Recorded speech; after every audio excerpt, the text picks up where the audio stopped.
Anak yang soleh. Karangan Media Hus. Wahai kaum lung, umi ngan ayah. Anak neserah jalan agama.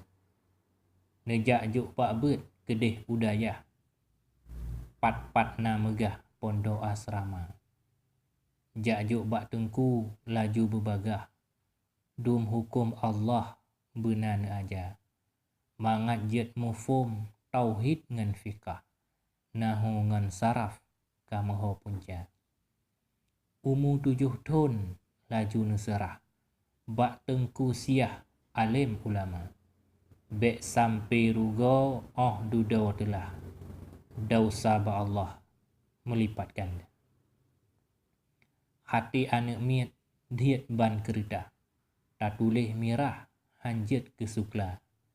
Menyesalah didik poma ngan ayah. Lagi ane pehah pintu neraka. Menyelam dosa poma ngan ayah. Punyang tak pegah cidenga hana. Nyo ayah baki jahi selepah. Anak kerih babah jahat lagona. Menye ayah dah suka menjudi. Mutamah lagi kepebut dosa. Ane raya jet ke pancuri.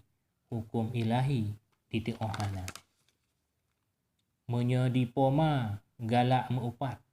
Ane nyo mehat galak mehaba. Menye di poma pelemah aurat. Ane nyo mehat pelemah bohpa. Bek tayu ane tan ta pebut kedrau. Lagi nyan bagau jidenga hana. Benar tak ingat wahai sahabat sinaro. Ane perenau jalan agama. Menyeka mufum dum hukum Allah. Ane metuah sifat takwa.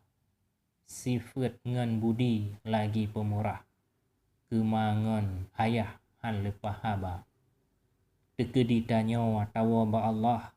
Ane tak kebah dikirim doa. Dibet Quran di sama dia. Laki ba Allah ampunan dosa.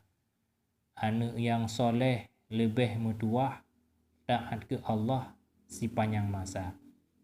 Anak yang soleh na tamsi payung letat metulung ayah ngan bunda.